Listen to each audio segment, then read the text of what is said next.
Jail से निकालकर कैदियों को मौज कराने के मामले में एक और बड़ा खुलासा हुआ है। जेल में इलाज के नाम पर होटल ट्रांजिट रैकेट का मास्टरमाइंड आनंदीपाल निकला, जो कि फिलहाल जयपुर सेंट्रल जेल में ही बंद है। बाहर आने के लिए 20,000 की पर्ची कटती थी। जेल में बैठा आनंदीपाल ही तय करता था कि किस कैदी को जेल से बाहर भेजा जाएगा।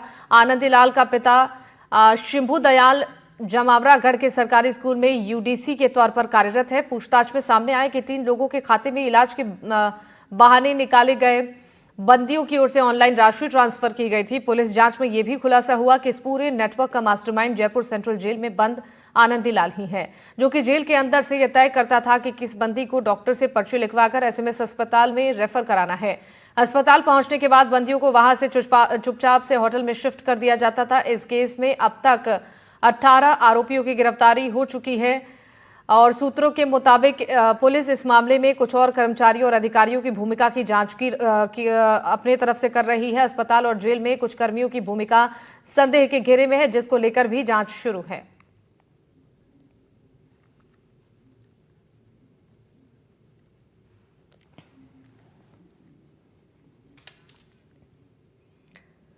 और अलवर में हाल ही में सीलीसेड़ से शहर की बोरिंग से पानी देने के लिए मुख्यमंत्री ने शिलान्यास किया था।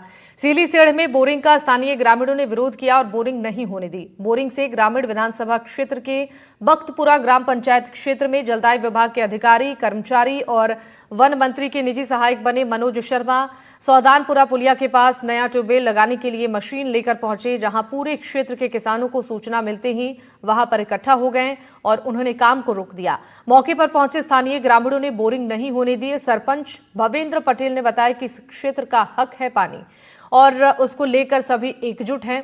अगर यहां किसानों के साथ किसी भी प्रकार की मनमानी की गई और जबरदस्ती से ट्यूबवेल लगाने का प्रयास किया गया तो उसे वो सहन नहीं करेंगे। ये तो 35 बोरिंग करने की तैयारी है। इससे तो हमारा भूजल स्तर बिल्कुल ख़त्म हो जाएगा। हम लोग किसी भी स्तर पे नहीं बचेंगे। आज हमारी परिस्थितियां ये हैं, चूँकि सरकार में या फिर शहर में बैठे लोगों को एसी कमरों से बाहर निकलकर समझ में आता नहीं है कि हम किस तरीके से क्या करें।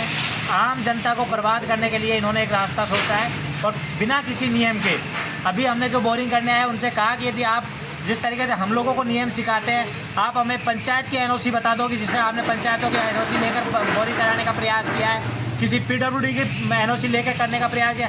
किसी भी प्रकार की कोई एनओसी नहीं, किसी प्रकार का कोई काम करने का प्रयास नहीं किया और हम लोगों को बर्बाद करने के लिए इन्होंने अपनी मनमानी अपनी मनमानी पूरी करने के लिए ये सारे कार्य कर रहे हैं। प्रशासन अलवर में पानी ले जाने के लिए सीलीसेड़ में बोर लगाने की प्रयास कर रहा है और आज यहाँ मशीन आई थी बोर लगाने के लिए। हम सभी ग्रामवासियों ने, हमारे दोनों सरपंच डैलावास और सीरावास के, वो बख्तपुरा के और पार्षद साहब और सभी गणमान्य जो मौजूद आदमी थे, हम सभी साथ में रहे और बोरों को रुकवा दिया आज तो हमने।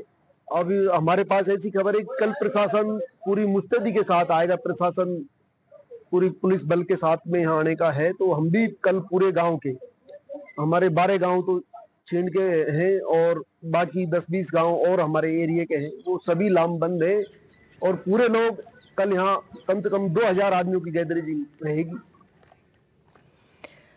और खबर कोटा से है, जहां उत्पाती लड़कों ने जमकर तोड़फोड़ की है। 2 दर्जन से ज्यादा कारों के शीशे तोड़ दिए गए हैं। शहर के विवेकानंद नगर और महावीर नगर क्षेत्र में घरों के बाहर खड़ी कारों पर उन्होंने पत्थर मारे। वारदात को अंजाम देकर फरार हो गए। स्थानीय लोगों ने स्थानीय पुलिस को शिकायत दर्ज कराई है। आरके पुरम थाना पुलिस क्षेत्रों के सीसीटीवी फुटेज खंगाल रही है और आरोपियों की तलाश की जा रही है। डीमार्ट के पीछे अपना मकान है, तो वहाँ पे अभी मेरे को सुबह उठने के बाद देखा तो गाड़ी का कांच फटा हुआ था। फिर गली के आसपास देखा, काफ़ी भीड़ लग रही थी और ये गाड़ी का पूरा कांच फोड़ रखा है साइड वाला और काफ़ी लोगों के कांच फोड़े हैं। क्या लगता है जिस तरह की घटना हुई है? ये सिर्फ आदमी है, कोई नशे पत्ते में किसी ने फोड़े हैं और 4 बता रहे हैं, जैसे सामने आया है 2 बाइक पे 4 जने थे।